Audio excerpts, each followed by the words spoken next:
Are you comfortable being alone in the wild? Would you like the skills to survive and hunt down your enemies by yourself? Do you want to play a D&D character like Rambo? Then maybe you should be a ranger.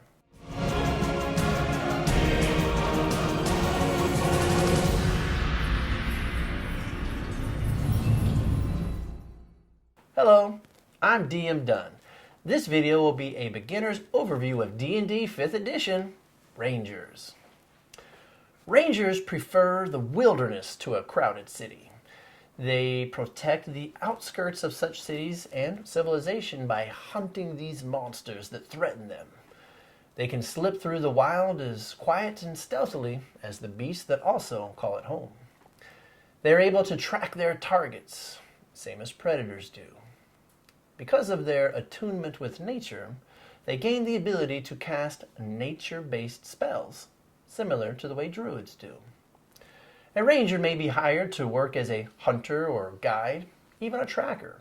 However, their true calling is to protect civilization from monsters and humanoid hordes that threaten from the wilds. This natural independence makes them very good adventurers. However, listening to their fellow adventurers complain about not having a dry, comfortable bed or a warm bath will take some getting used to for them. When creating a ranger, try to imagine their past.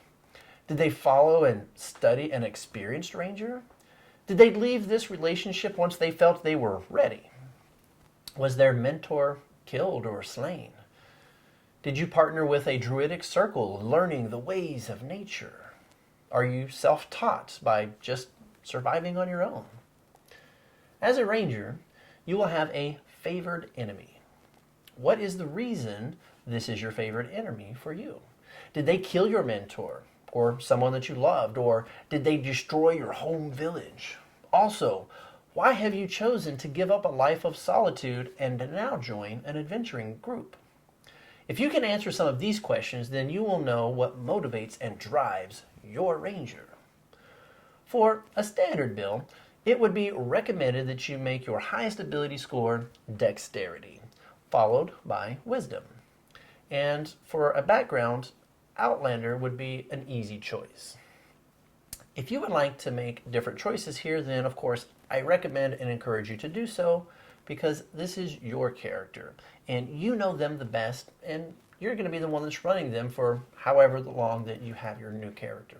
So make something that you're going to have fun playing. Your hit dice is a D10, which is pretty solid. It's pretty good. You are proficient with light, medium armor, as well as with shields.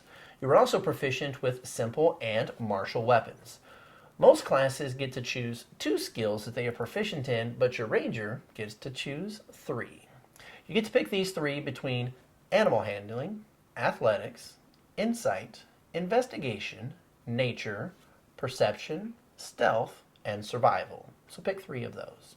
You will have the ability to learn how to fight using with 2 weapons at the same time. So if this is appealing to you, then just keep that in mind when you're choosing your starting equipment, because getting 2 weapons might be something to think about.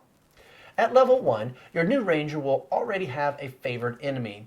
Page 91 lists some of the options for you, and since you haven't started playing yet, this is where the answers to those questions come into play, such as, did a dragon destroy your town, making dragon your favorite enemy?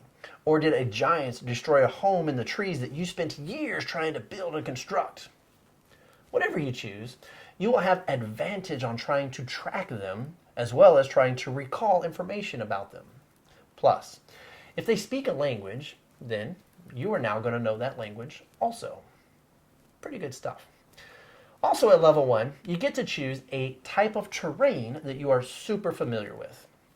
When you are in this terrain, you get some really cool advantages, such as if the terrain is difficult to walk in, which typically slows most people's movement speed, usually by half. But if it's your favorite terrain, no one in your entire party gets slowed. Plus, none of your party members can get lost. You're always alert to danger. And when you're looking for food, you always find twice as much food as you normally would if you're in your favorite terrain. When tracking other creatures, you also learn their exact numbers, size, and how recently they were just there. Your terrain options are Arctic, coast, desert, forest, grasslands, mountain, swamp, and the Underdark. Now I'll tell you, I've had parties getting lost while slowly trudging through a swamp, and they were all wishing that they had a ranger with swamp as their favorite terrain. It can be a lot of fun. At level 2, your ranger gets to learn a fighting style. They get to choose this fighting style between archery, defense, dueling, and two-weapon fighting, which I mentioned earlier. Archery will give you a +2 bonus when you attack with your ranged weapon, like the longbow that you will actually start with as part of your starting equipment. Defense will add a +1 to your armor class as long as you're wearing armor, and dueling says that if you have a melee weapon in one hand and nothing in the other, then you can add +2 to your damage rolls.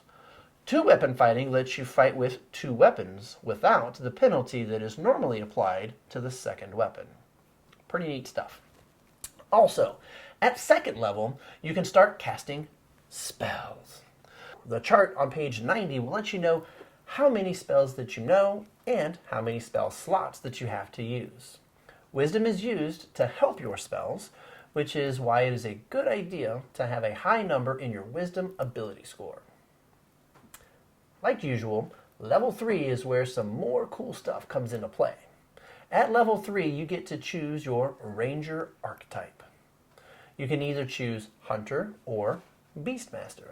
To unfairly summarize these, Hunter helps you become better at dealing damage to your enemies, and Beastmaster gives you the ability to have an animal companion. It is more complicated, and both sides do have pros and cons, which you can find on page 93 of the Player Handbook. Well, folks, there are other details that I didn't cover today, but as this is just an intro for starting your Ranger, I do hope that you found this helpful. And like always, please help me out by hitting the thumbs up and the subscribe buttons. It's totally free for you, and it really does help me. If you would like to purchase a copy of the Player Handbook or anything else, you can access a link through my website, which you can find in the description below the video.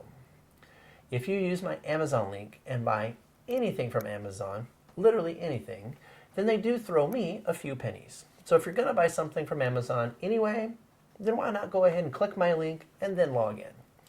I do need all the help that I can to be able to keep these videos going. You can also help by becoming a Patreon. This is just simply a monthly donation, whether it's $1 or $5, that helps me be able to keep bringing content like this to you. You can also access this via the link below. Thank you. And until next time, have more D&D fun with DM Dunn.